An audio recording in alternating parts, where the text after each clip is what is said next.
Bismillahirrahmanirrahim. Assalamualaikum warahmatullahi wabarakatuh. Waalaikumsalam warahmatullahi wabarakatuh. Alhamdulillahilladzi anzala ala abdihi alkitaba wa lam yaj'al lahu iwaja.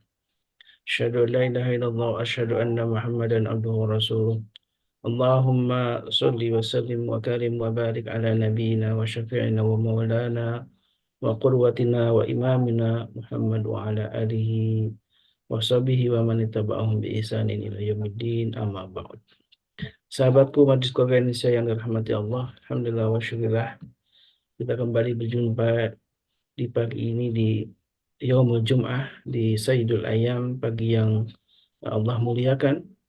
Disebut dengan Sayyidul Ayyam, rajanya hari, karena begitu banyak keutamaan di pagi ini, apalagi di penghujung Rajab ini ya. Mudah-mudahan kita masih bisa menikmati sajian ibadah yang banyak, sajian ibadah yang tentu penuh banyak dengan keberkahan di bulan Rajab ini, pahala yang Allah lipat gandakan, dan insya Allah sebentar lagi mudah-mudahan kita sampaikan di bulan, Allah sampaikan kita di bulan Sya'ban, kemudian hingga bulan Ramadan, untuk bulan yang syahrul mubarak ya. Dan mudah-mudahan sahabatku yang muliakan Allah, Allah istiqomah kita dalam Allah istiqomah kita dalam kebaikan. Itu sebuah kenikmatan yang paling agung yang tentu kita bisa rasakan saat ini. Sahabatku yang dimuliakan Allah, di pagi ini insya Allah kita akan mulai mengkaji sebuah kitab penting ya, Tazkirah. Dan ini sebuah karya monumental yang ditulis oleh Al-Imam Al-Qurtubi, eh, sosok ulama yang sangat luas pengetahuannya. Dan ini kitab yang banyak dikaji. Kalau kita eh, mengenal di beberapa pesantren, salah satu kitab yang juga menjadi rujukan ya. Dan kitab ini kalau terjemahannya ada 2 jilid. Silakan mungkin jamaah yang ingin memiliki kitab atau Tazkirah ini kan sudah ada terjemahannya. Dan tentu Tuan Guru nanti akan memaparkan hal-hal penting yang ada dalam kitab ini. Dan kitab ini kalau kita kaji tentu menjadi sebuah bekal penting ya untuk menghadapi hari akhir. Karena di sini eh, menjadi pengingat bagi kita semua bahwa hidup di dunia itu tidak akan lama, dan kita akan memasuki sebuah alam yang sangat abadi, yaitu adalah alam akhirat. Tentu ini harus punya bekal keilmuan. Nah, salah satunya kita kaji dalam kitab At-Tazkirah ini. Alhamdulillah wa syukurillah, guru kita sudah hadir, dan eh, mari siapkan diri kita, hati kita untuk bisa menerima ilmu di pagi ini. Dan tentu jamaah yang membuat sebuah catatan itu sangat penting ya, karena ilmu itu harus diikat salah satu dengan catatan. Dan minimal kita terus mengulang-ulang kajian di eh, YouTube kita, alhamdulillah ada ya. Jadi kalau jamaah yang ingin kembali apa namanya murojaah, mengulang kembali pembahasan tentang ini, bisa terus mengakses akun kita ya di YouTube. Assalamualaikum Tuan Guru, kaifa halukum? Alhamdulillah, Alhamdulillah ala kulli hal. Barakallahu fiikum. Alhamdulillah. Mana Ustaz Khalis? Eh, Insya Allah kita akan terus ya, Ustaz. Ini mungkin nanti sistematikanya akan bagaimana Ustaz nih memahami kitab At-Tazkirah ini, karena sangat tebal ya. Ya, insyaallah nanti kita akan bahas per babnya insyaallah. Ini mukhtasar ya, mukhtasar at-tadhkirah fi ahwalil mauta wa umuril akhirah lil Imam Muhammad bin Ahmad bin Abi Bakar Al-Qurtubi. Ini di apa diringkas ya. Ada ringkasannya kitab ini. Hmm. Insyaallah nanti kita akan bahas demi bab per bab insyaallah taala. Masya Allah, tabarakallah.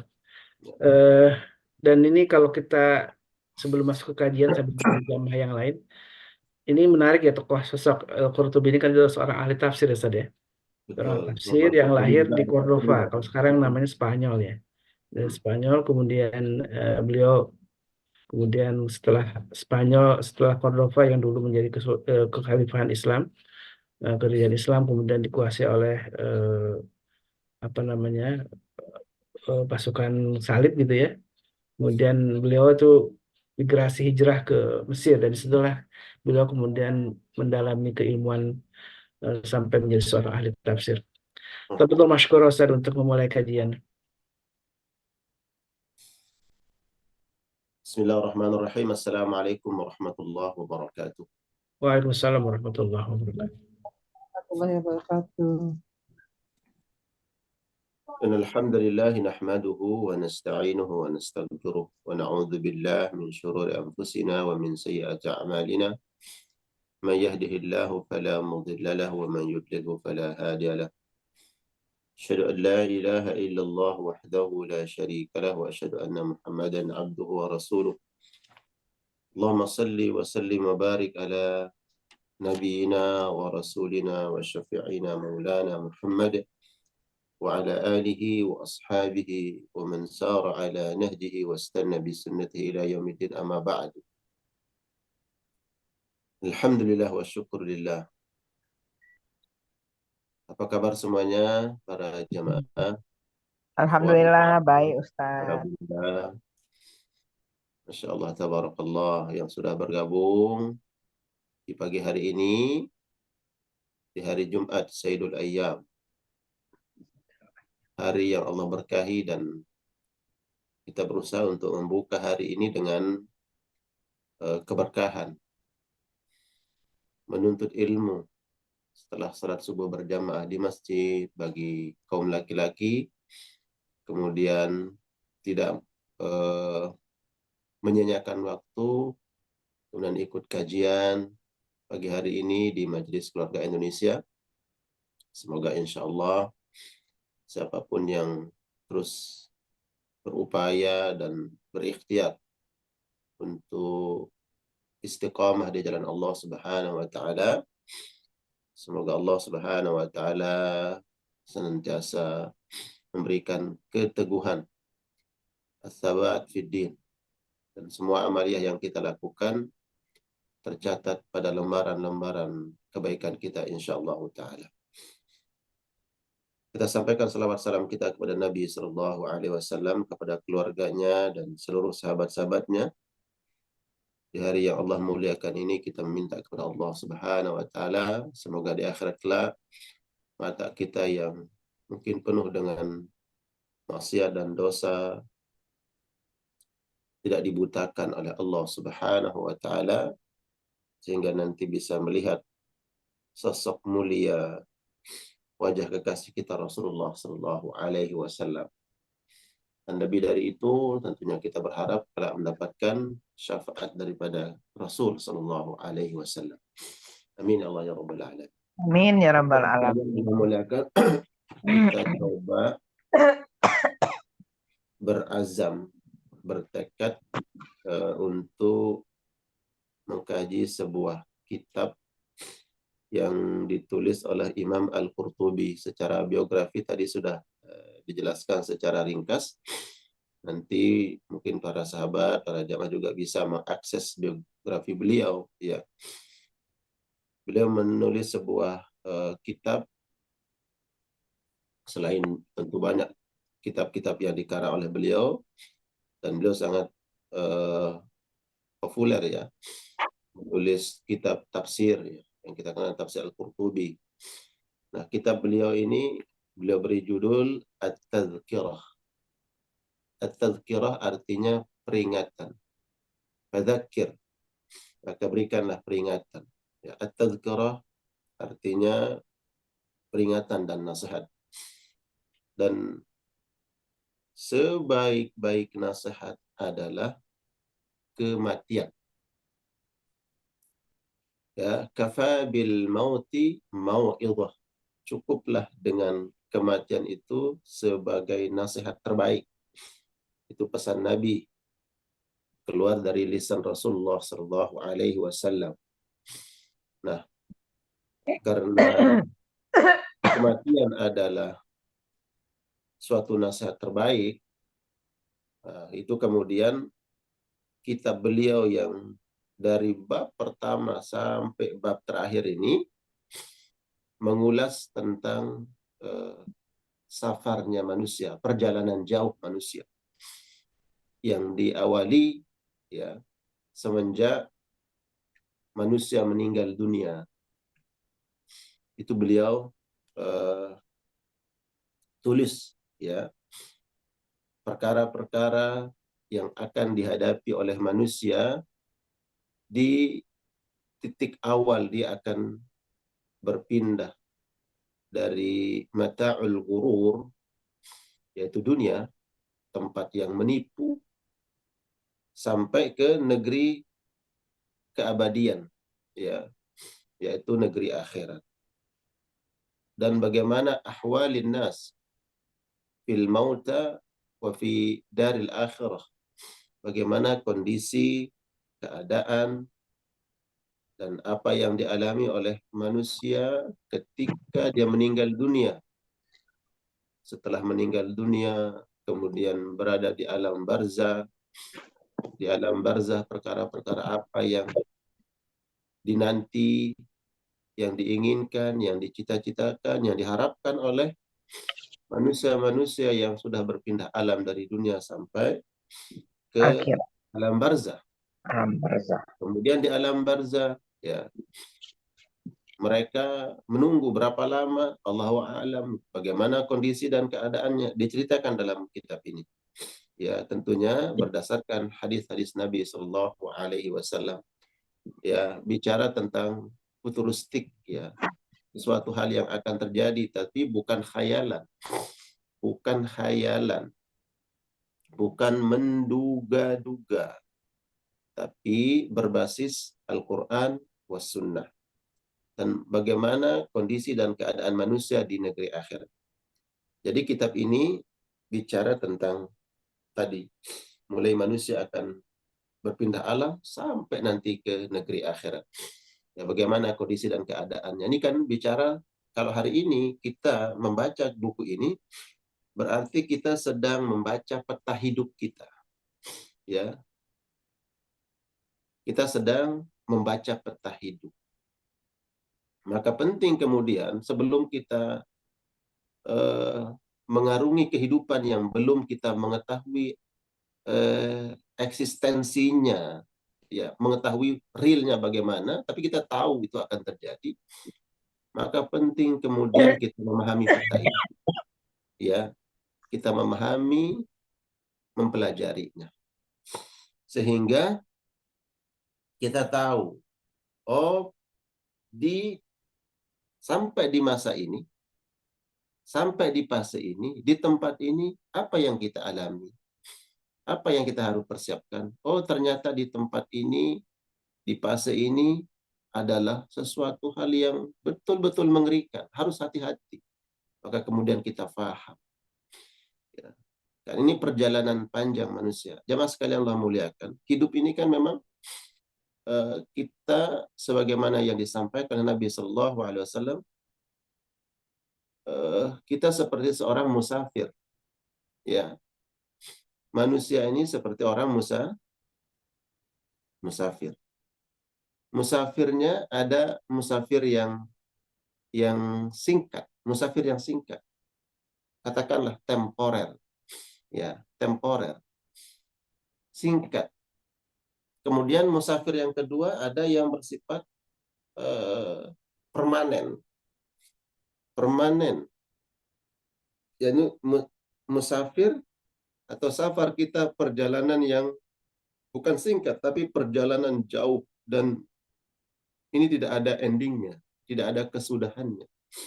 Ya, tidak ada kesudahannya. Nah, perjalanan safar kita yang singkat ini ya dunia, jemaah. Ya, saya ulangi, perjalanan singkat kita ya di dunia ini, dengan lika-likunya, dengan problematikanya, dengan senyuman dan tangisan, dengan derai air mata kesedihan atau air mata kebahagiaan yang mewarnai perjalanan singkat kita ini atau safar singkat kita di dunia. Namun saya yakin bahwa kita semua dalam meniti perjalanan singkat ini betul-betul semua sudah kita siapkan. Betul tidak? Semua sudah kita usahakan. Bahkan kita sampai tidak mengenal mana siang, mana malam. Tidak mengenal lelah dan letih. Bahkan sampai ada manusia yang tidak mengenal lawan dan kawan. Bahkan lebih parahnya ada sampai manusia tidak mengenal Tuhannya. Dalam mengarungi perjalanan safarnya yang singkat. Ada yang sampai tidak mengenal siang dan malam, betul. Demi untuk menikmati safar yang singkat. Biar nikmat di perjalanan yang sebentar ini, subhanallah, semua diusahakan. Bahkan bisa sikut sana, sikut sini. Tidak peduli halal dan haram. Semua upaya, usaha, ikhtiar dikeluarkan, dikerahkan. Ya, semua potensi ya diupayakan. Nah, kalau perjalanan yang singkat ini begitu kita al-harsu, begitu kita betul-betul menjaga, ya, memperhatikannya, karena kita tidak mau perjalanan yang singkat ini kemudian hanya merasakan penderitaan, kesedihan, atau mungkin orang menghina kita, mencaci maki kita, tidak menghargai kita. Ya. Maka lebih pantas, sahabat sekalian, lebih pantas dan lebih layak dan lebih utama perjalanan yang abadi selama-lamanya ini kemudian kita betul-betul mengupayakan, mengikhtiarkan, mengerahkan seluruh kemampuan, ya, potensi yang Allah berikan kemudian untuk melayani perjalanan safar kita yang jauh ini, yang tidak ada endingnya, tidak ada gayahnya, dia abadan, selama-lamanya. Dan sahabat sekalian,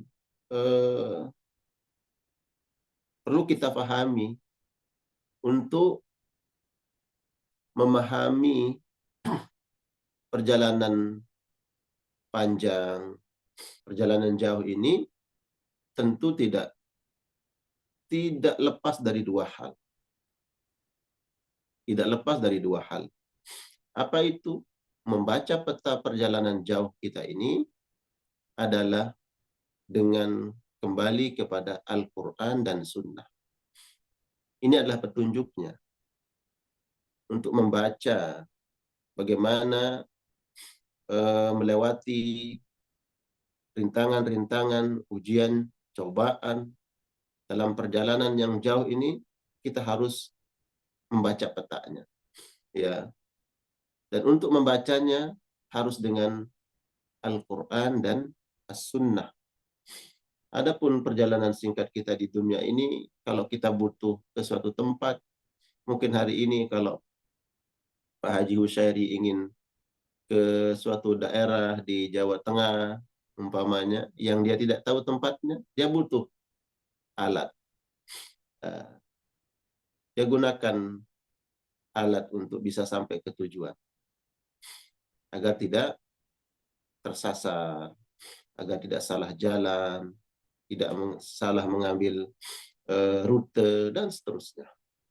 Nah, untuk negeri akhirat, perjalanan jauh ini harus kita mengantisipasi. Harus betul-betul memiliki persiapan. Harus baca petanya dengan benar. Harus persiapkan kendaraan. Harus persiapkan bekal. Harus benar arahnya. Karena kalau salah, ya kan? Kalau salah, bagaimana kita akan kemudian balik lagi? Kemudian mengatakan, oh ya, saya balik lagi, ingin mencari peta yang lain. Nggak bisa. Berbeda kalau perjalanan kita di dunia, sudah. Kalau kita salah, mungkin bisa kita kemudian ambil opsi lain, oh kita cari rute yang lain, bisa. Tapi untuk negeri akhirat tidak. Makanya kemudian orang yang sudah salah peta hidupnya, peta jalannya, kemudian hanya penyesalan. Di alam barzakh kemudian dia menangis, ya meraung-raung, Seandainya kami dibalikkan ke dunia, maka kami akan melakukan amal-amal saleh, amal-amal ketaatan. Ini orang yang tidak membaca peta hidupnya, ya, kemudian menyesal karena tersesat. Jadi inilah jamaah sekalian Allah muliakan, secara ringkas yang saya sampaikan madmun atau kandungan kitab ini secara menyeluruh, ya. Garis besarnya adalah tadi ini kita berbicara tentang peta perjalanan manusia, apa yang harus disiapkan, bagaimana keadaan manusia ketika berpindah alam dari alam dunia ke alam barzah, kemudian dari alam barzah menunggu berapa lama, Allah alam bisawab, setelah itu nanti dibangkitkan. Perlu kita pahami sebagai tazkirah, sebagai peringatan, sebagai nasihat.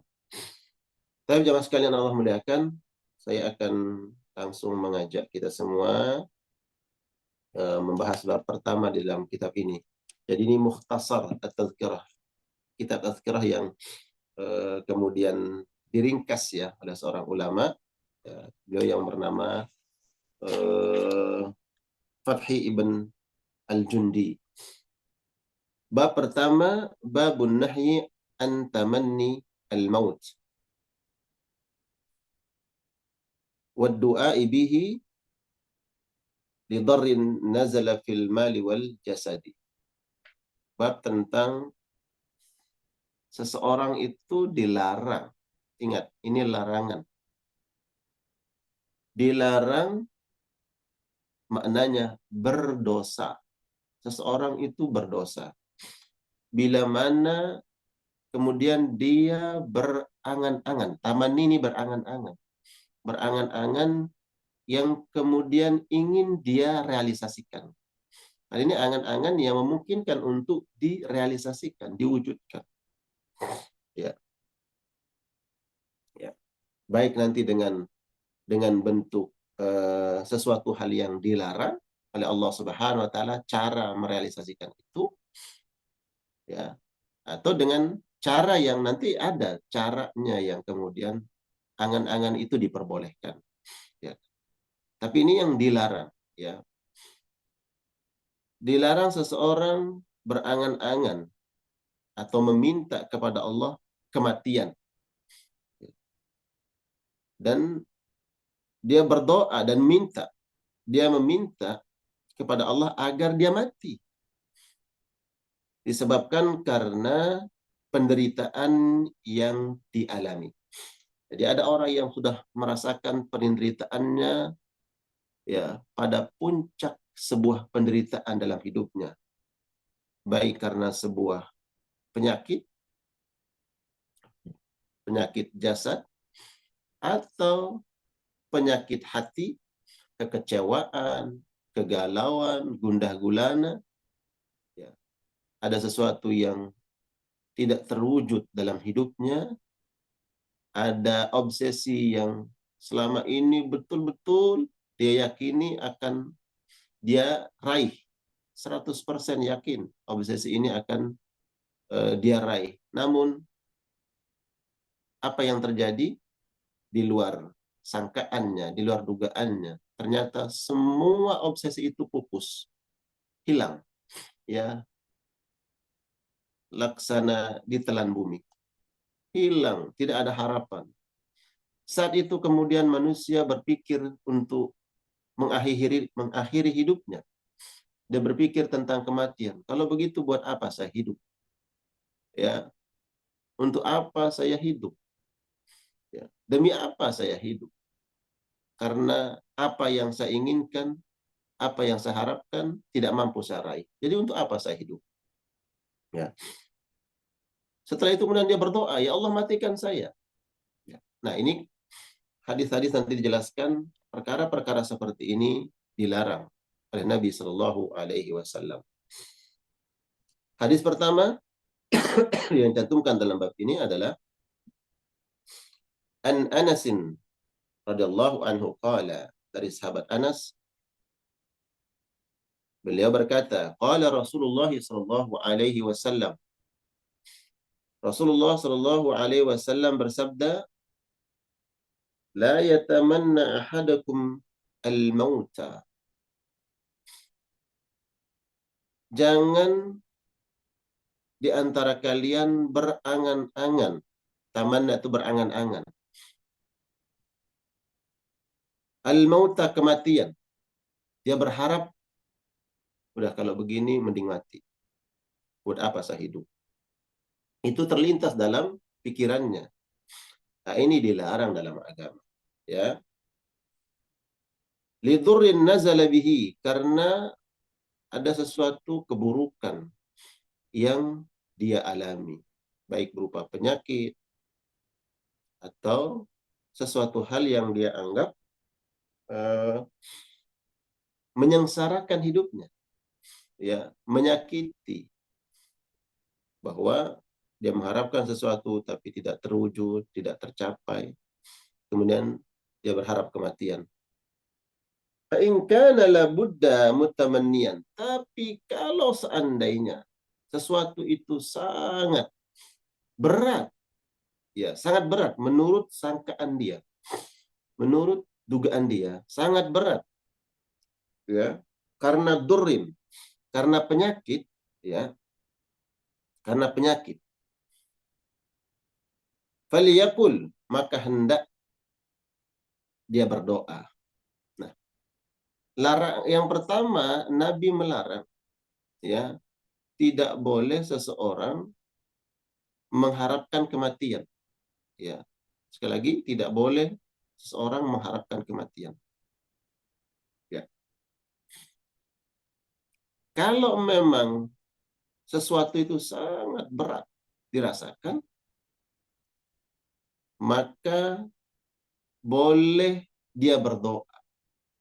Boleh dia minta kepada Allah dengan doa, minta yang terbaik dari sisi Allah Subhanahu wa taala. Apa doanya? Ini perlu dihafal. Saya garis bawah. Saya ingatkan, tolong ini ditulis, dicatat. Karena saya yakin 100% banyak di antara kita yang tidak paham. Dan ini bisa kita baca doa ini untuk diri kita dan untuk orang lain.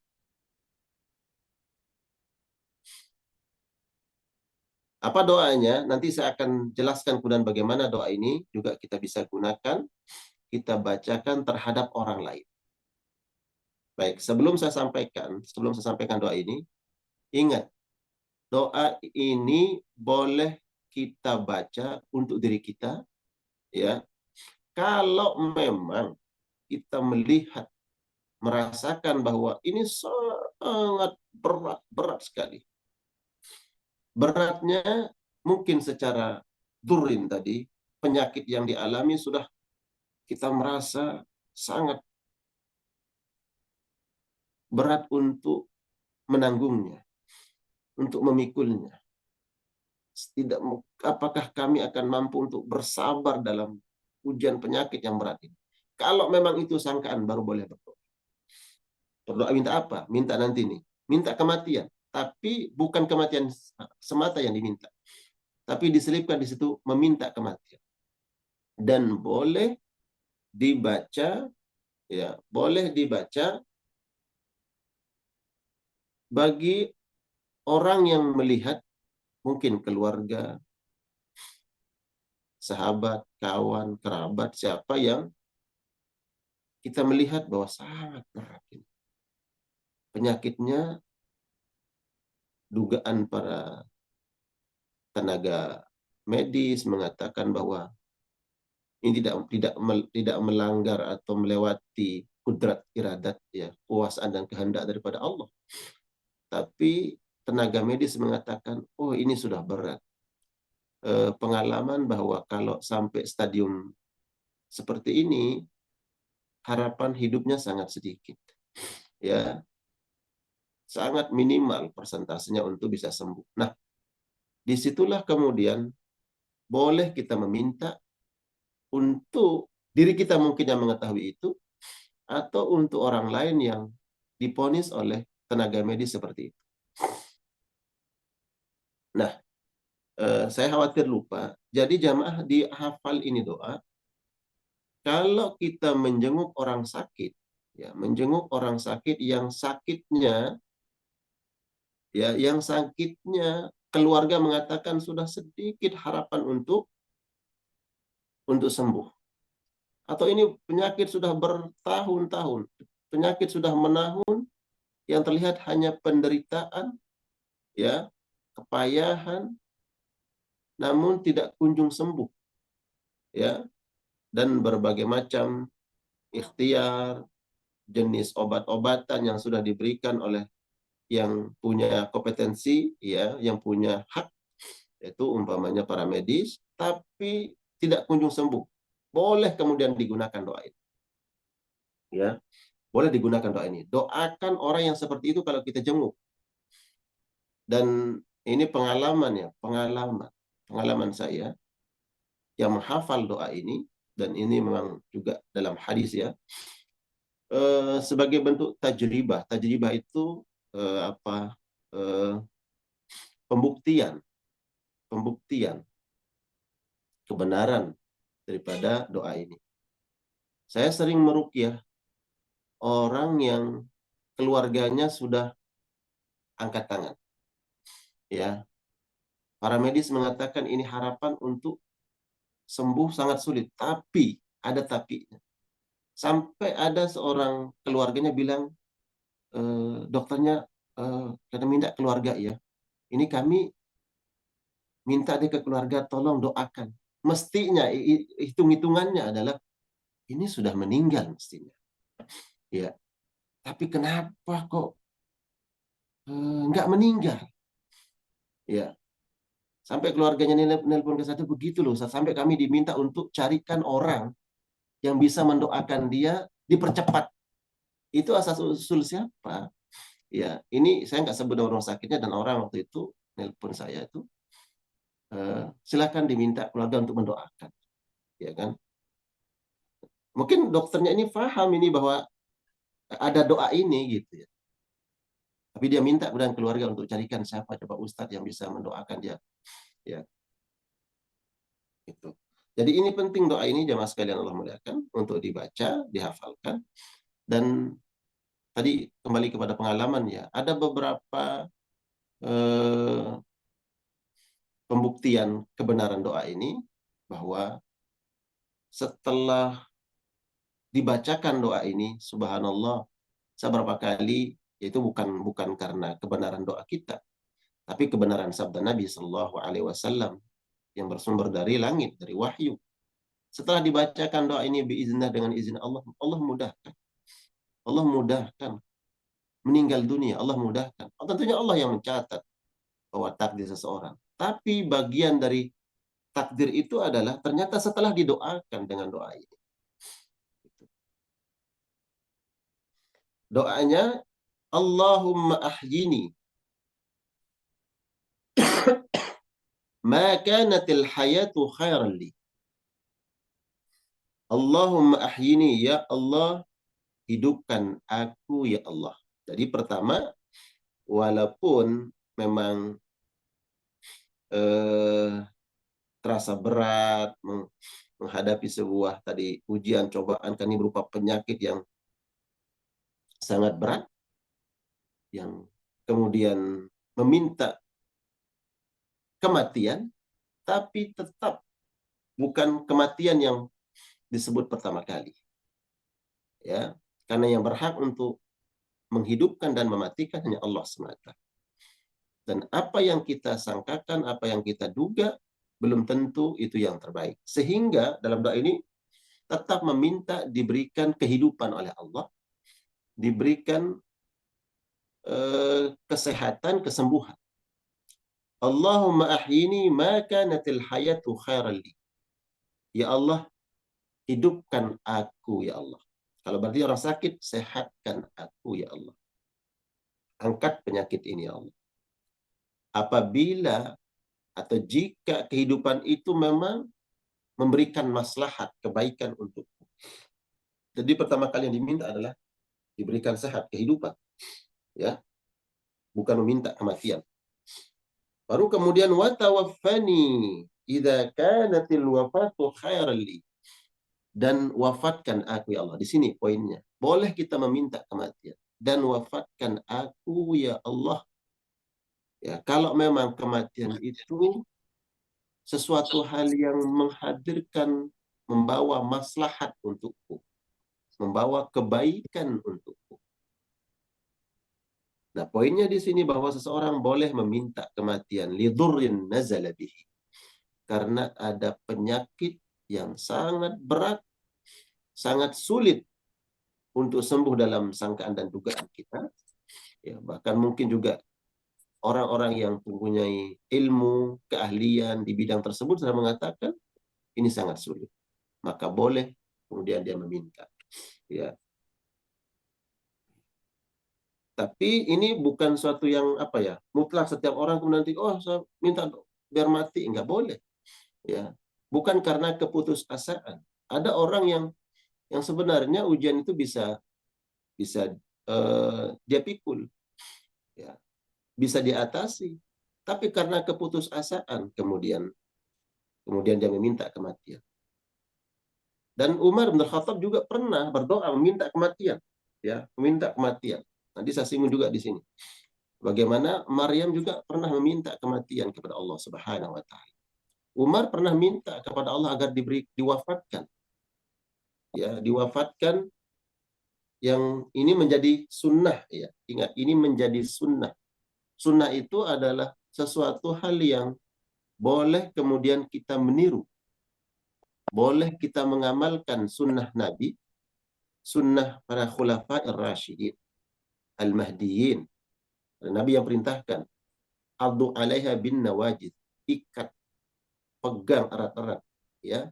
Gigit dengan gigi geraham, artinya istiqamahkan, pegang sunnah para khulafa'ir rasyidin. Termasuk sunnah Umar itu adalah meminta kematian. Yuk, kok bisa? Ya, ada penyebab-penyebabnya. Pertama, seseorang apabila takut terjadi fitnah besar terhadap agamanya, ya, fitnah besar terhadap agama, umpamanya, ya, dia menduga bahwa dalam keistiqomahan dia, keistiqomahan memegang agama, kemudian akan menghadapi sebuah ujian terhadap agamanya, ya, karena khawatir jatuh pada fitnah agama, maka boleh kemudian dia meminta kepada Allah Subhanahu wa taala, tentunya dengan sangkaan, dugaan yang kuat bahwa ya Allah, saya khawatir ini terjadi fitnah terhadap agama saya, ya. Kemudian dia minta, ya Allah, kalau memang kematian itu lebih baik untukku sebelum terjadinya fitnah, ya Allah, wafatkan aku karena aku takut terjadi fitnah. Itu boleh, ya. Tapi ingat, bukan karena putus asa, semata-mata khawatir takut fitnah. Dan itu yang pernah Umar bin Khattab minta kepada Allah agar diwafatkan sebelum terjadinya fitnah, dan dikabulkan oleh Allah Subhanahu wa taala. Ya, dikabulkan oleh Allah. Fitnah itu kan terjadi setelah Umar bin Khattab meninggal dunia. Fitnah terbunuhnya Utsman, fitnah terjadinya pertikaian di antara kaum muslimin. Ingat kita perang, fitnah perang yang terjadi antara Ummul Mukminin Aisyah radhiyallahu taala anha yang bersama Muawiyah, kemudian berhadap-hadapan dengan kelompok Sayyiduna Ali ibn Abi Thalib radhiyallahu taala anhum jami'an. Ini fitnah agama. Dan Umar bin Khattab meninggal dunia sebelum terjadinya fitnah tersebut. Dan itu yang diminta oleh Umar bin Khattab. Ya Allah, wafatkan aku sebelum terjadinya fitnah. Ya. Kemudian di sini juga, ya, di sini juga Siti Maryam, Sayyidatuna Maryam, ya. Maryam beliau Sallallahu Alaihi Wasallam meminta dimati, bukan apa ya, dia meminta mati, ya, meminta agar diwafatkan oleh Allah. Itu ada dalam surat Maryam ayat 23, ya, ayat 23. Ya laitani mittu qabla hadha wa kuntu nasyan mansiya. Ya Rabbi, ya, kenapa aku tidak mati saja? Ini minta kematian. Ya Allah, kenapa aku tidak mati saja sebelum seperti ini? Ya. Maryam, beliau hamil tanpa ada seorang laki-laki yang menyentuhnya. Ya. Kemudian beliau bayangkan mengalami sebuah ujian yang berat. Kemudian rasa ujian fisik juga yang sangat berat. Kemudian beliau mengatakan, ya laitani mitu qabla hadha. Ya Allah, kenapa aku tidak mati saja? Sebenarnya ini bentuk apa? Dia minta mati. Nah, apakah mintanya Maryam dimatikan oleh Allah itu karena keputusasaan? Nah, saya coba ingin bertanya kepada jamaah, apakah karena putus asa?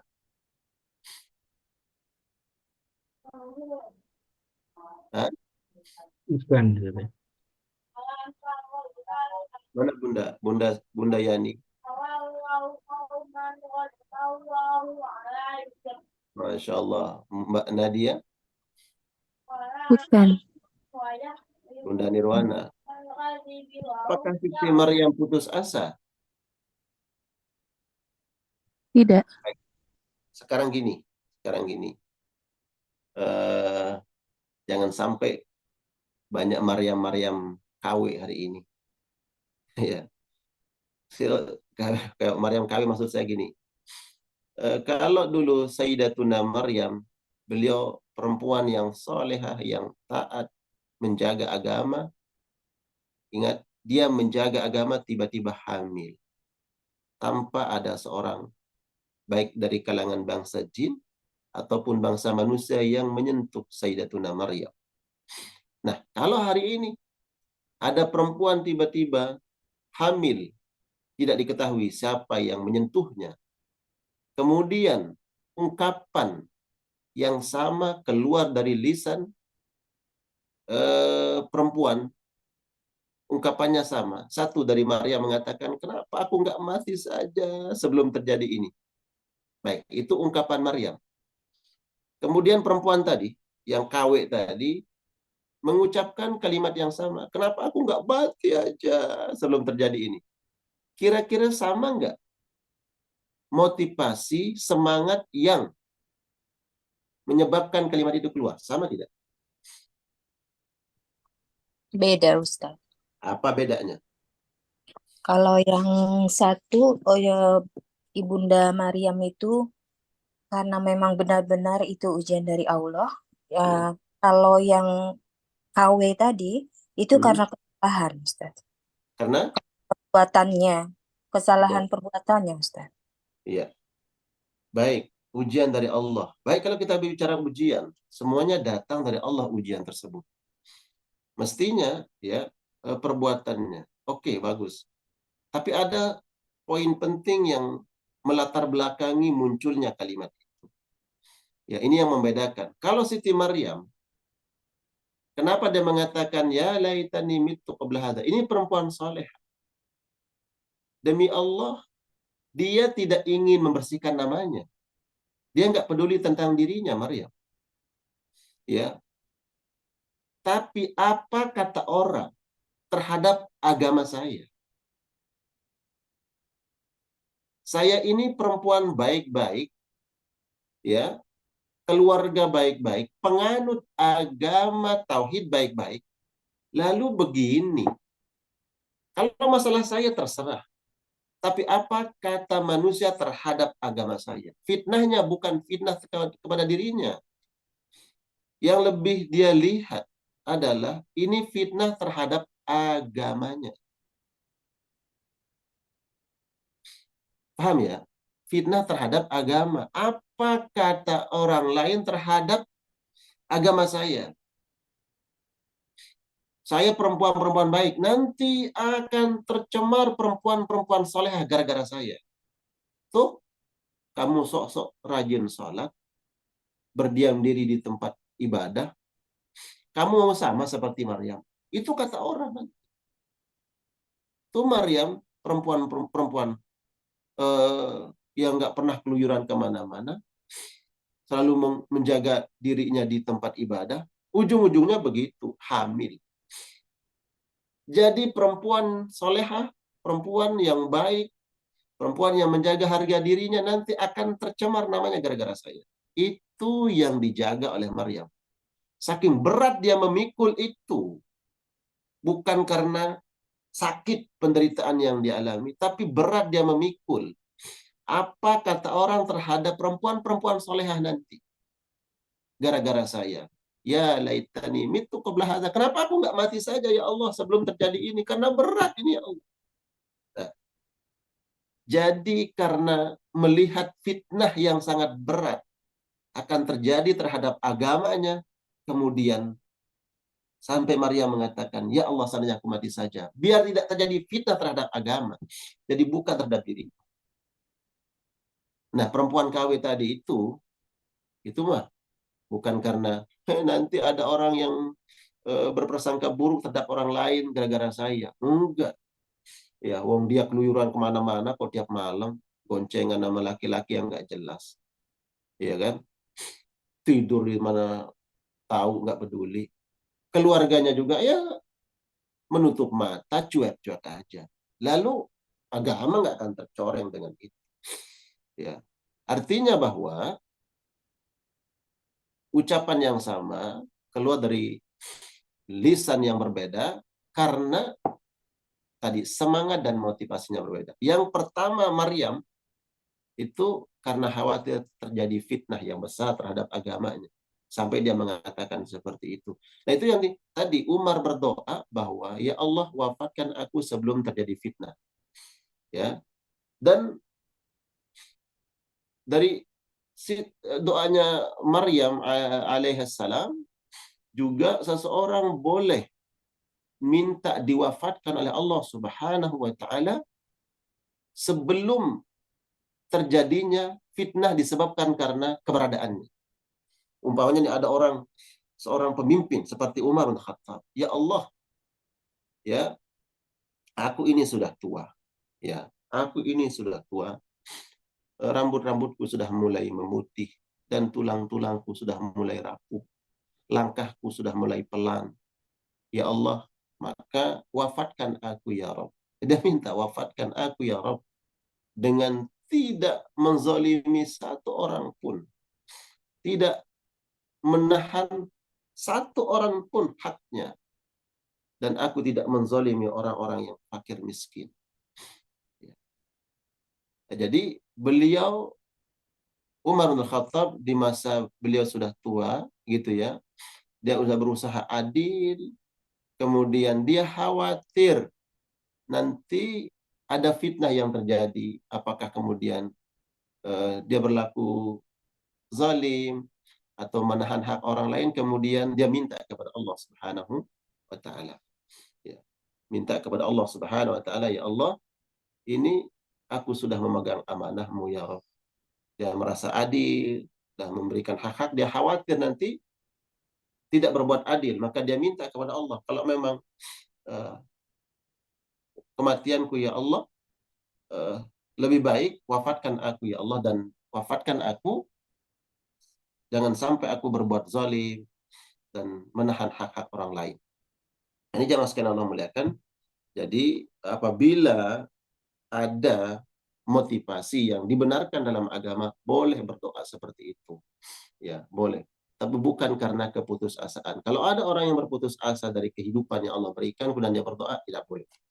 Nah, lagi-lagi saya ingatkan ya, tadi ada doa tuh, ada doa yang penting untuk dihafalkan. Kalau menjenguk orang yang sakit, jangan hanya datang nanyain gimana keadaannya, ya Allah penyakitnya berat Pak ya, semoga sembuh. Ya itu doa. Tapi coba doa dengan doa-doa yang disunahkan oleh Nabi Shallallahu Alaihi Wasallam. Ya, nggak boleh lagi, ya Allah ini kemarin juga ada tetangga saya yang sakit seperti ini Pak. Ya setelah 2 hari wafat, meninggal Pak. Ya, justru kita harus mengamalkan sunnah. Ya, kalaupun ada peristiwa yang semirip ya, yang serupa dan bersangkutan dalam hati kita tahu, kemudian ya doakan dengan ini. Ya, kemarin tetangga juga kasusnya sama, sudah stadium begini, stadium akhir, stadium 4 berat umpamanya. Ya, kemudian meninggal dunia, ya doakan Allahumma ahyihi. Nanti tinggal dirubah dhamirnya. Ya, dhamir itu kata ganti. Ya, Allahumma ahyihi. Kalau laki-laki, ya Allah hidupkan dia. Maknanya sehatkan. Maka natil hayat khairan lahu. Kalau memang hidupnya, sehatnya itu membawa kebaikan. Kebaikan untuk yang bersangkutan. Ya, dan wafatkan ya Allah apabila kematian itu lebih baik untuk yang bersangkutan. Kalau nggak hafal teks Arabnya, ya bisa menggunakan bahasa Indonesia ya. Yang penting substansi daripada doa ini kita paham. Tapi mungkin ini sebagai kajian pemula di kitab At-Tadhkirah Ustaz Khalis. Insyaallah nanti kemudian kita akan bahas bab-bab berikutnya, yaitu jawaz tamannal maut wa du'a bihi bi khawfat habatin. Boleh meminta kematian apabila itu berpengaruh terhadap agama. Ya, tadi contohnya ya, Maryam alaihissalam. Dan dalam surat Yusuf juga, sebagaimana Yusuf minta diwafatkan, tawaffani muslimah wa alhiqni bis salihin. Ya, Nabi Yusuf minta agar diwafatkan. Kalau tidak salah ini kaitannya ketika beliau mendapat ujian dan minta diwafatkan dalam keadaan muslim, jangan sampai beliau di dalam penjara kemudian menjadi fitnah terhadap agama. Baik Ustaz Khalis, barakallah. Silakan kita buka sesi tanya jawab bagi jamaah yang ingin bertanya. Barakallah. Masya Allah, tabarakallah, jazakallah khairan. Mudah-mudahan tadi apa yang disampaikan oleh Tuan Guru menjadi satu pegangan bagi kita ya, untuk kita tetap optimis dalam kehidupan ini, tapi mohon kematian tentu dibolehkan hanya dalam kondisi tertentu ya Ustaz ya. Kondisi tertentu karena memang untuk kebaikan dunia dan akhiratnya. Dan seperti yang disampaikan tadi, kisah Maria maupun kisah Umar bin Khattab yang memohon kematian. Dan dalam sebuah hadis, dalam sebuah riwayat juga saya baca, Umar bin Khattab memohon kematian dalam keadaan syahid ya Ustaz ya. Keadaan syahid, kemudian mati dalam keadaan syahid dan di kota Nabi. Dan ini banyak orang kemudian membolehkan ketika mohon kematian untuk diwafatkan di kota Nabi gitu ya. Karena ini kota terbaik gitu ya. Dan ini sebagaimana Umar, sampai-sampai saya mendengar sebuah kisah para sahabat sempat bertawakan gitu ya. Karena saat ketika umat di akhir hayatnya itu Islam sudah begitu kokoh menguasai 2/3 dunia gitu ya, dan tidak ada peperangan lagi saat itu. Kemudian para sahabat itu mempertanyakan, kenapa doamu sampai seperti itu? Karena Islam sudah kuat, sudah berjaya gitu kan, dan tidak lagi perang syahid, tidak ada perang fisabilillah gitu ya. Tapi Allah kemudian wafatkan dengan Umar bin Khattab dibunuh oleh Abu Lu'lu'ah. Baik jamaah yang dirahmati Allah, masih ada waktu untuk kita berdiskusi atau sharing atau juga ingin bertanya tentang tema penting. Ini sebuah bab awal ya, tentang bagaimana Imam Qurtubi membahas sebuah kematian, dan salah satunya tentang larangan untuk memohon kematian. Silakan, ada yang bertanya? Silakan Bu Nadia, kemudian Bu Darmi ya. Bu Nadia silakan, Dokter. Bismillahirrahmanirrahim. Assalamualaikum warahmatullahi wabarakatuh. Waalaikumsalam. Waalaikumsalam warahmatullahi wabarakatuh. Masya Allah, tabarakallah. Tuan Guru, Ya, misalnya seperti yang tadi kan dibolehkan ya. ya. Gimana jika misalnya ada seseorang yang dia tuh jika kaya dia lupa gitu, ibadah, lupa sedekah, lupa segala macam. Tapi ketika miskin dia orangnya jadi baik segala macam. Nah, bolehkah dia berdoa, ya Allah miskinkan saya daripada saya kaya tapi saya hilaf, saya lupa gitu. Bolehkah Masya Allah. seperti itu? Masya Allah. Ya, terima kasih. Assalamualaikum. Kira-kira ya ada yang berdoa begitu ya Mbak Nadia? Maksudnya jika kalau misalnya kan kayak keadaan kita sekarang ini Betul, kan banyak yang betul, begitu ya, betul, betul. gitu loh. Masya Allah. Gimana? Pertama, doa itu kalau boleh kita rubah ya. Maksudnya memang kalau kita minta, ya Allah kembalikan saya kaya ya Allah, biar saya banyak bersedekah dan ingat kepadamu. Nah, itu tentunya doa yang paling baik. Jadi jawaban saya pertama, doanya dirubah kalau ada yang seperti itu. Ya, sahabat sekalian, jadi pengalaman hidup kita itu adalah guru terbaik. Kalau pernah kita diberikan keadaan situasi yang sangat dimudahkan oleh Allah untuk kita berbuat kebaikan, tapi kita tidak mempergunakan sebaik-baiknya. Kita berada di atas tapi lupa. Ya, setelah kita berada di bawah baru kemudian dekat dengan Allah Subhanahu Wa Taala. Maka minta aja kepada Allah agar dibalikkan lagi kondisi keadaan kita, namun tidak seperti yang di awalnya. Kita menjadi orang baik, orang soleh, berjuang untuk agama Allah, berderma, bernafkah, ya, berinfak dan seterusnya. Nah, kalau seandainya kemudian dia khawatir, ya, kalau khawatir terhadap dirinya, ya, khawatir tidak mensyukuri nikmat Allah Subhanahu Wa Taala, justru kemudian nanti dengan nikmat itu dia ingkar kepada Allah, maka dia berdoa kalau memang itu yang terbaik. Ingat, ya, kalau kita melihat teks hadis ini selalu digandengkan dengan kalau memang itu yang terbaik, ya Allah. Jadi minta yang terbaik. Ya Allah, dulu ketika aku kaya lupa kepadamu, dan hari ini ketika aku miskin aku ingat kepadamu ya Allah. Ya Allah, aku minta saja agar aku jadi orang miskin. Kalau Nabi minta jadi orang miskin karena subhanallah beliau diberikan kekuatan iman, keistiqomahan.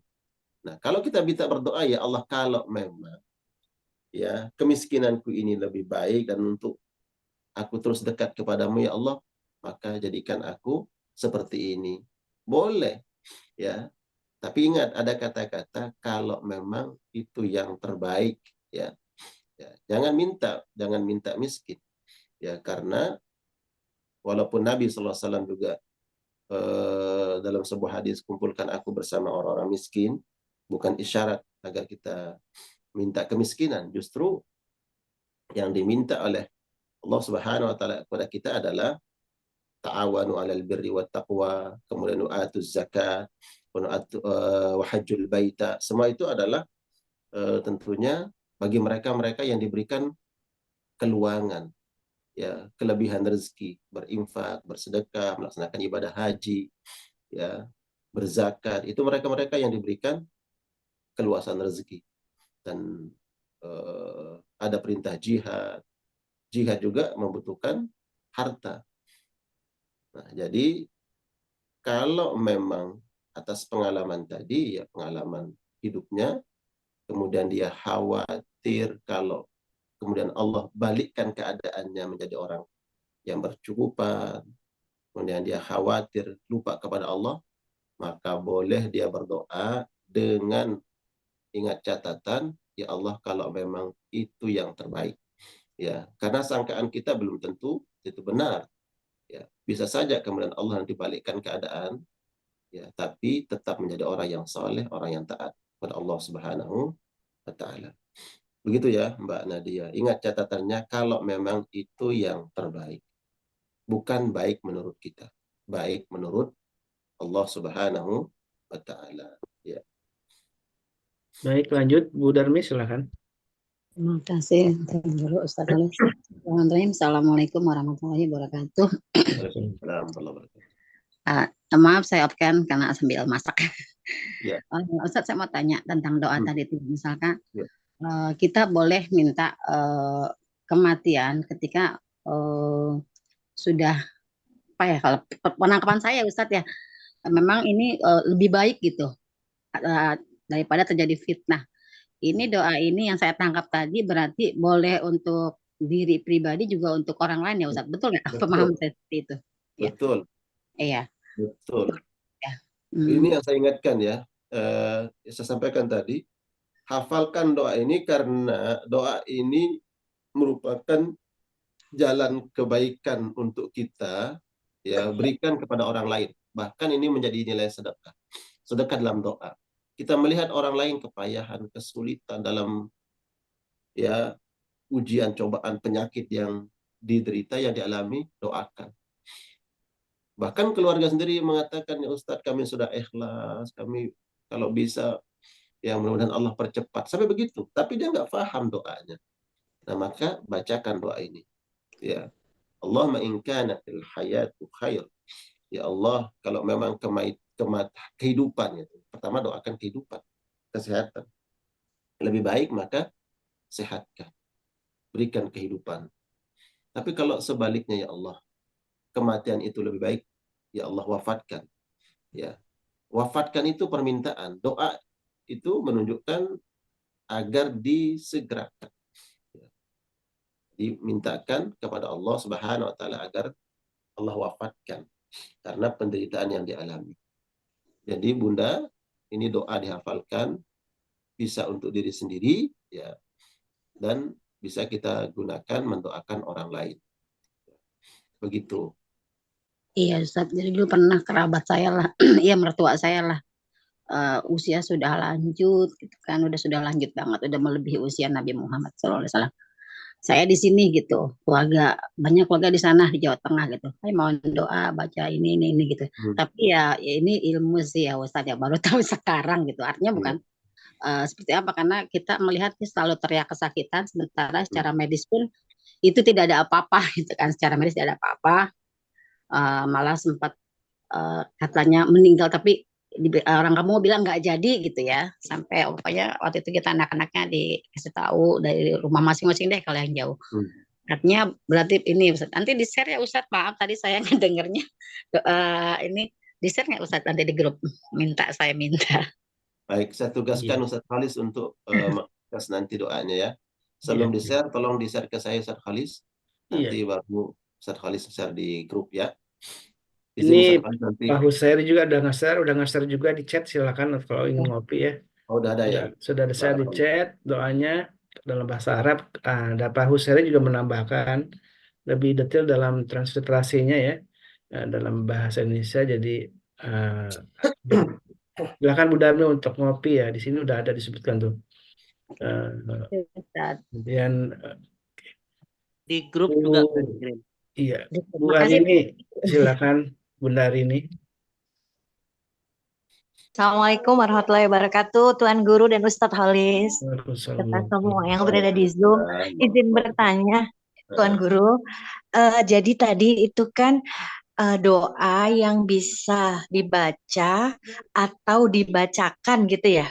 Kalau dibacakan untuk diri sendiri, dibacakan untuk orang yang kita lihat atau ya kan kita nggak bisa justifikasi dari kita ya Tuan Guru, tapi pasti entah keluarga. Saya pernah sih menghadapi begitu, yang buyut ya, bukan yang buyut saya, ada yang buyut dari seseorang yang ya udah kasihan sekali gitu. Tapi memang bahasa ininya ya emang kayak kalau orang Jawa suka bilangnya jangan-jangan ada pegangannya gitu. Tapi kan kita nggak berani ngomong gitu ya Tuan Guru gitu loh.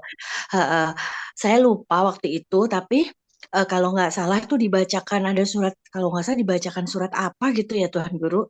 Terus kemudian memang ya itu Allah memanggil. Nah waktu itu saya belum tahu nih ada doa yang tadi disampaikan Tuhan Guru. Berarti intinya kalau saya yang kebetulan kan sering lah dalam keseharian bertemu dengan orang-orang sakit.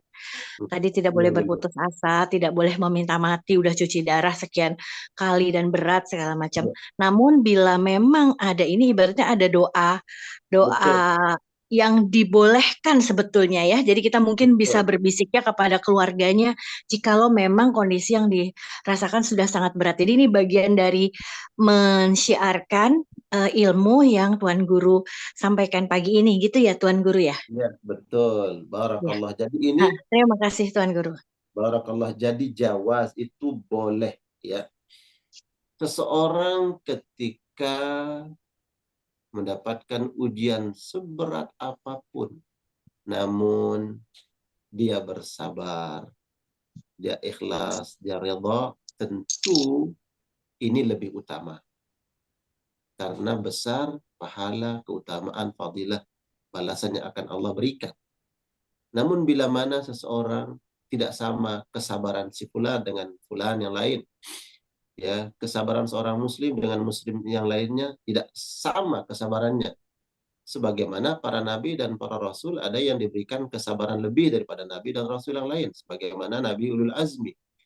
Nah, orang-orang yang kemudian tidak sama kesabarannya, ini yang dijawazkan, ya, diperbolehkan, boleh dia meminta kepada Allah Subhanahu wa taala, ya Allah, penyakit ini begitu berat ya Allah, atau penyakit yang diderita oleh saudaraku, sahabatku ini dan saya lihat begitu berat ya.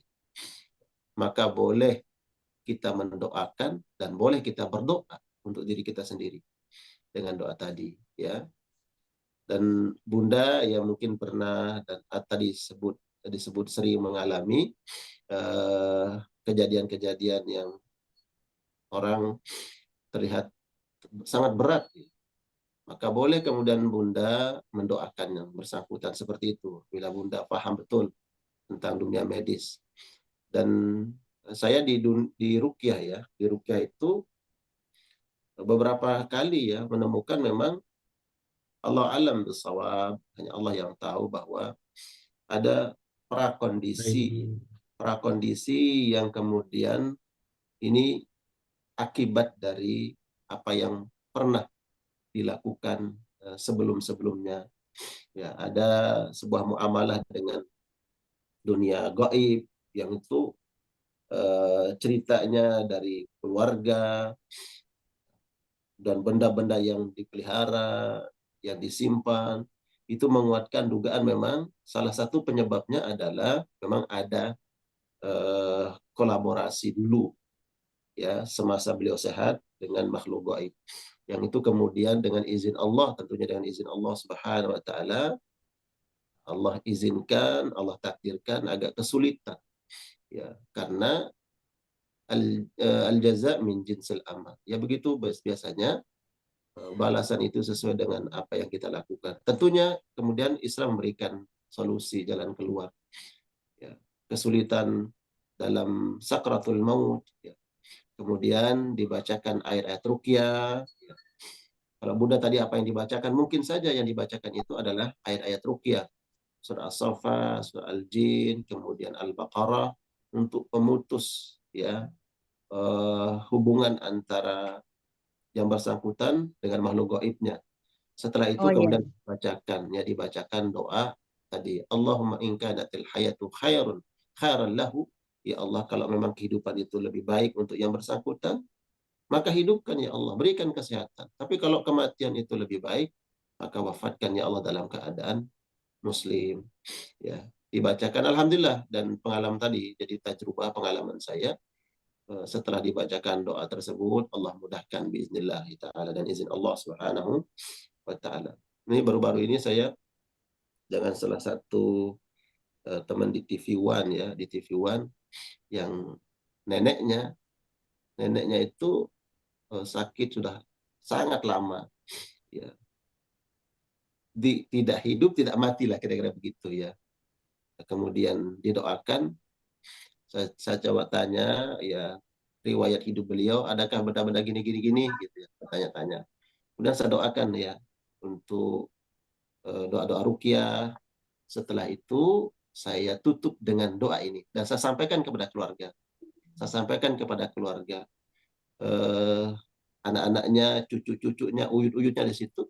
Saya bilang, ini doa adalah sunnah Nabi SAW. Saya coba akan mengamalkan sunnah ini. Apa doa itu, Ustaz? Ini loh doanya, saya bacakan ya, dan saya terjemahkan. Ini loh maknanya. Bagaimana? Gitu. Saya sampaikan kepada keluarga. Tapi ini sunnah Nabi, saya ingin saya lakukan. Kata keluarga, iya Ustadz, betul, betul. Boleh, boleh Ustadz. Keluarga itu kayaknya, ya kalau bisa hari ini, detik ini pun, kalau seandainya beliau wafat, kami ikhlas gitu. Karena melihat keadaan dan kondisi yang bersangkutan gitu ya. Alhamdulillah, bismillah, dan izin Allah Subhanahu wa Ta'ala, selang 2 atau 3 hari ya, itu berbulan-bulan sakit, berbulan-bulan sakit ya. Sakitnya udah lama, tapi yang beratnya itu berbulan-bulan, yang terlihat berat itu 2 atau 3 hari ya, langsung saya ditelepon, alhamdulillah Ustaz, Allah mengabulkan doa kita, meninggal dunia bismillah ya. Jadi memang di situ kita paham ada sunnah mungkin yang harus kita coba lakukan, baru kemudian Allah Subhanahu wa Ta'ala mempermudah proses kematian seseorang. Begitu ya Bunda ya, barakallah. Baik, dan bisa Terima dipakai kasih dalam Tuan Guru. bahasa kita aja Ustaz ya, mungkin kalau belum hafal Ya kalau bahasa tidak Arabnya. hafal, yang terpenting substansi daripada doa itu ya. Namun teks Arabnya kalau dihafal itu lebih baik ya. Sebagaimana kita juga membaca Al-Quran, ketika membaca teks Al-Qurannya itu lebih baik ya, dibandingkan dengan membaca terjemahnya. Dan saya sudah share kalau untuk mendoakan orang lain gitu ya, karena bagi bahasa Arab kan ada untuk yang perempuan, untuk yang laki-laki. Ya, nanti diganti aja Ustaz Khalis Ya, domirnya. nanti saya sudah share di chat, silakan untuk mungkin kalau ingin menggunakan untuk orang lain yang perempuan bagaimana bahasanya, dan yang untuk laki-laki bagaimana bahasanya. Maaf Ustadz Halis, maaf sedikit lagi Ustadz Halis. Saya khawatir saya salah persepsi. Berarti itu kan tetap menyerahkan kepada Allah. Kita karena sifatnya kan katanya mintalah pertolongan dengan sabar dan salat. Jadi bukan berarti kita tidak sabar mengurus, atau keluarga dari yang sakit tidak sabar mengurus, dan tetap kepada Allah, bermohonnya kepada Allah. Nggak salah ya Tuan Guru, bukan kayak eutanasia. Kalau di dalam medis kan ada eutanasia tuh yang dianggap sudah berat, sehingga ya keluarga menandatangani untuk kalau misalnya ada suatu kegawat daruratan sudah tidak lagi dilakukan resusitasi jantung misalnya, seperti itu kan ada Tuan Golis yang kita harus tanda tangani seperti itu. Berarti ini tetap bermohon pada Allah, dan penentunya apakah bertahan atau bagaimana itu Allah yang memutuskan gitu ya. Jadi tidak salah kita ya Tuan Guru mendoakan itu. Iya. Iya, khawatir. Terima kasih Tuan Guru, terima kasih Ustadz Halis. Assalamualaikum. Waalaikumsalam. Baik, ada pertanyaan di chat Ustadz. Katakan saja dari Bu Deva Depok ya. Tuan Guru, bagaimana cara menata hati agar lebih ikhlas atas kehilangan putranya karena sakit? Sementara kita tahu, sadar ya, bahwa tak ada kata seandainya, andaikan, kalau saja, misalkan kenapa, dan rentetan panjang pertanyaan untuk sebuah takdir yang berada di pikiran itu hanya kenangan bersama. Penyesalan kenapa tidak menjadi orang tua yang baik, dan terus menangis ya, berlinang air mata. Kesedihan ini apakah karena ketipis iman gitu atau tidak gitu Ustaz? Baik Bunda, pertama saya ingin mengatakan Bunda ini disayang oleh Allah. Itu satu dulu sebagai pengobat hatinya. Tolong didengar baik-baik. Bunda ini disayang oleh Allah Subhanahu wa Ta'ala. Kenapa demikian? Pertama, Bunda sudah punya investasi besar di sana. Orang kan pengen sekali punya investasi. Di dunia ini kita pengen punya investasi di tempat-tempat yang elit, tempat-tempat yang mewah. Ya. Nah, untuk dunia saja kita betul-betul ingin punya investasi. Apalagi di akhirat. Tentu banyak jalan untuk kita berinvestasi di akhirat itu. Tapi jalan itu Allah yang menentukan. Ada orang yang lewat hartanya dimudahkan jalannya oleh Allah berinvestasi untuk akhirat lewat harta, lewat ilmu, lewat tenaga. Dan yang paling besar adalah yang Nabi SAW katakan di dalam termasuk dalam kitab Riyadhus Shalihin Imam Nawawi rahmatullah alaih, bahwa apabila seseorang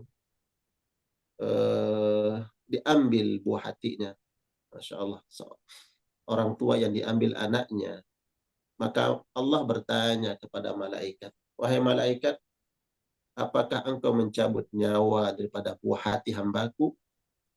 Malaikat mengatakan, betul ya Rabbi, dan engkau tahu itu ya Allah. Allah bertanya bukan tidak tahu, tapi ingin memastikan balasan kebaikan agar tersampaikan balasan ini kepada hambanya yang diambil buah hatinya oleh Allah Subhanahu wa taala. Lalu Allah bertanya kepada malaikat, wahai malaikat, lalu apa yang keluar dari lisan hamba yang diambil buah hatinya? Maka malaikat mengatakan, mereka beristirja ya Rabb. Istirja itu mengatakan inna lillahi wa inna ilaihi raji'un. Maka Allah katakan kepada malaikat, kalau begitu bangunkan istana yang megah di dalam surga dan berikan nama istana tersebut dengan Baitul Hamdi, istana pujian. Ini yang Allah berikan bagi siapa saja yang Allah uji dengan diambil buah hatinya. Jadi Bunda harus bersyukur kepada Allah Subhanahu wa taala setelah tentunya tetap beristirja, mengingat bahwa kita semua akan kembali kepada Allah. Allah berikan balasan yang besar. Terus menata hati seperti itu. Kedua, hati ini summiyatil qalbu qalban li sur'ati taqallubiha. Hati itu bahasa Arabnya qalbun, artinya terbolak-balik, cepat berubah. Karena hati ini cepat berubah, mudah terpengaruh, situasi dan kondisi yang sangat memungkinkan untuk berubah nih kondisi dan keadaan hati kita, maka gantungkan hati itu hanya kepada Allah Subhanahu wa taala. Hati ini kadang memandang sesuatu yang baik menjadi tidak baik. Sesuatu yang tidak baik dia pandang baik. Dari sisi kanan dia lihat baik, tapi dari sisi kiri dia tidak baik. Maka kembalikan hati ini kepada zat yang menciptakan dia. Lihatlah sesuatu sesuai dengan pandangan Allah Subhanahu wa taala, bukan sesuai dengan pandangan hati kita. Ya.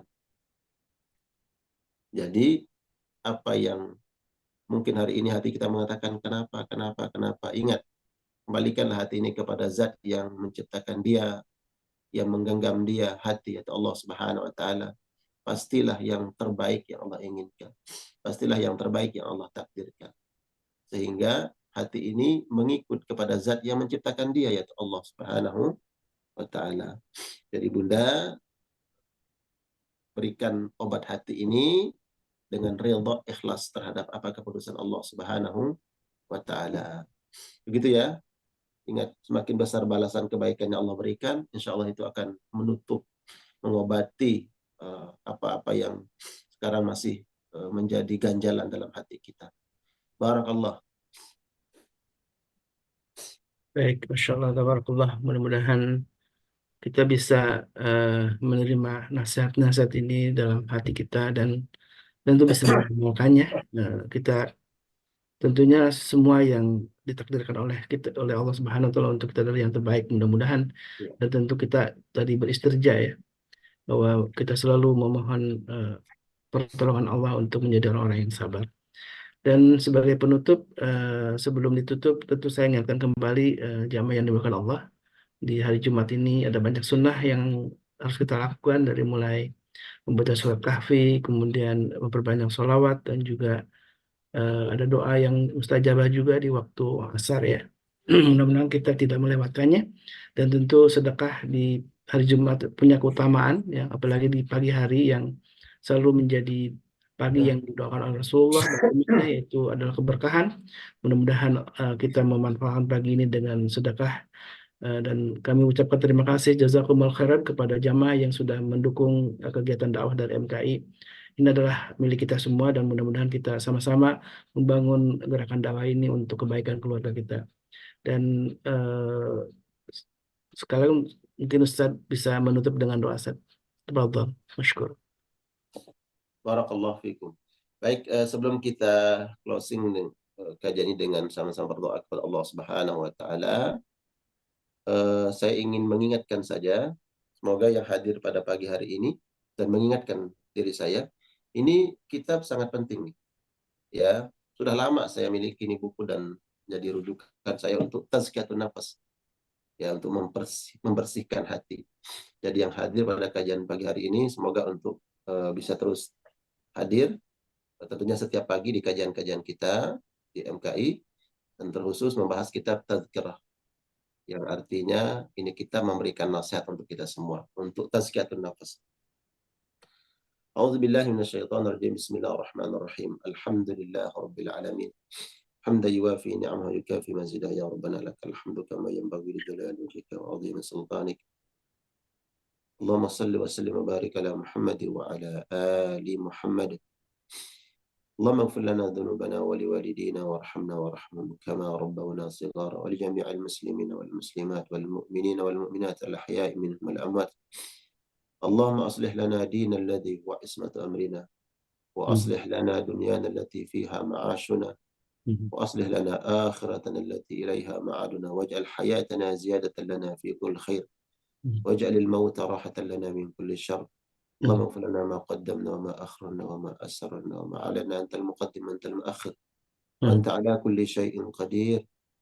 اللهم انصر إخواننا المستضعفين المظلومين اللاجئين في غزة. اللهم انصر على أعدائك أعداء الدين. اللهم أعز الإسلام والمسلمين. اللهم أعز الإسلام والمسلمين.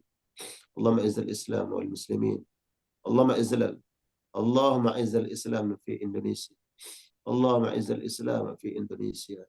اللهم أعز الإسلام في إندونيسيا وفي بقعة أرضك يا رب العالمين. اللهم لا تسلط علينا من لا يخافك ولا يرحمنا. اللهم لا تسلط علينا من لا يخافك ولا يرحمنا. اللهم لا تسلط علينا من لا يخافك ولا يرحمنا. ربنا آتنا في الدنيا حسنة وفي الآخرة حسنة وقنا عذاب النار.